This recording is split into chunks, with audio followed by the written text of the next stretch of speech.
Assalamu alaikum, this is SaqibSaab, and these are my Ramadan Chronicles for 2011, day 19. I'm not sure how to do that on my fingers, but day 19.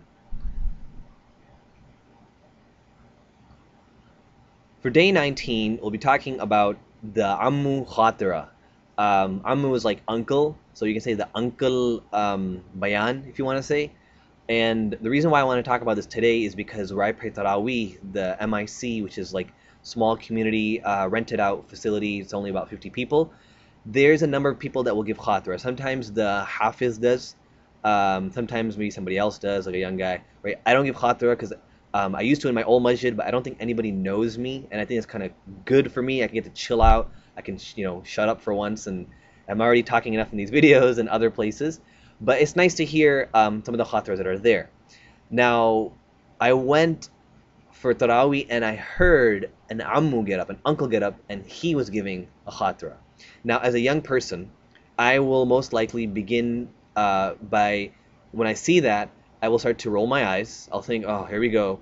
It's time for uncle to give the khatira. It's going to be very boring. It's going to be like a bunch of note cards. He literally had note cards with him. It's going to be like bullet point after bullet point, and it's going to be so dry, so not relevant to me or anybody in this room, besides the fact that there's some, classical spiritual stuff, but nothing to relate to today. And it's just basically going to be bad before I even hear it. I didn't think this, at least maybe part of me maybe might have, but I gave it a chance. And what I heard was exactly what I was thinking was going to happen. It was all of those things. But at the end, right, he mentioned, basically started off by saying, Assalamu alaikum, I have this small khatir I prepared, and I wanted to share with you. And he listed, okay, the last 10 nights are coming, and we want to prepare for it.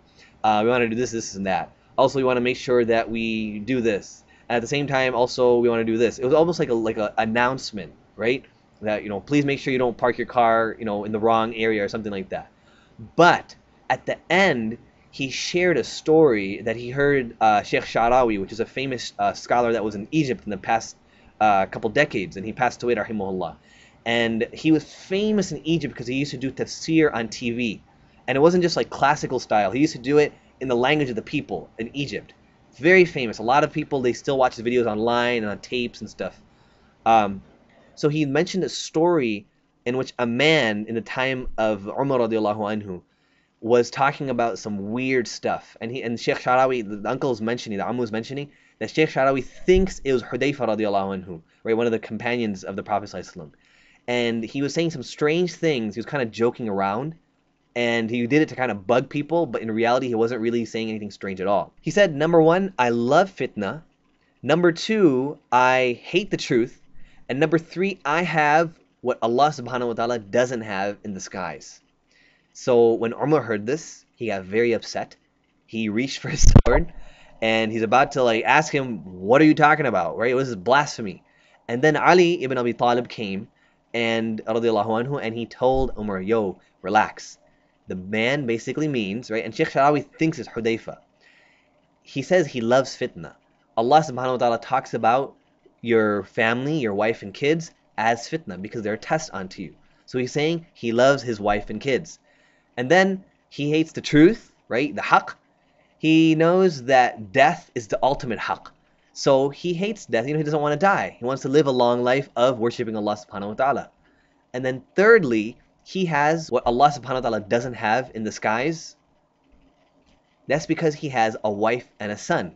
And we know that Allah subhanahu wa ta'ala, God, doesn't have a son, and he doesn't have a wife, he doesn't have daughters, so on and so forth. So it was like this funny story that he mentioned, and it shows the wisdom of the companions and how Ali was such a great person, radiallahu anhu, and Umar was in the story, and it was a nice story, and we were all laughing. But that like raised our iman, all 40 to 50 of us in the room. In fact, there might have been less people that night from a simple story that the uncle mentioned. And for me to go in there and be like, or to sit there and think, oh, here's uncle, like his khatir is going to be terrible, and he's not, this amazing speaker that I listen to, whatever.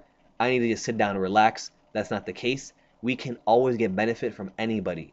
We just have to open our minds, open our ears, inshallah, and open our hearts, and then the benefit will come, and inshallah, Allah will help us. So that's my reflection I had from the Ammu Khatira. Let me know if you've ever faced anything like this before, where you thought it was going to be a terrible khutbah or terrible khatwa or something like that, and you just were completely wrong, and you learned a lot more than you thought you would. And inshallah, I'll talk to you guys later. Assalamu alaikum wa rahmatullahi wa barakatuhu.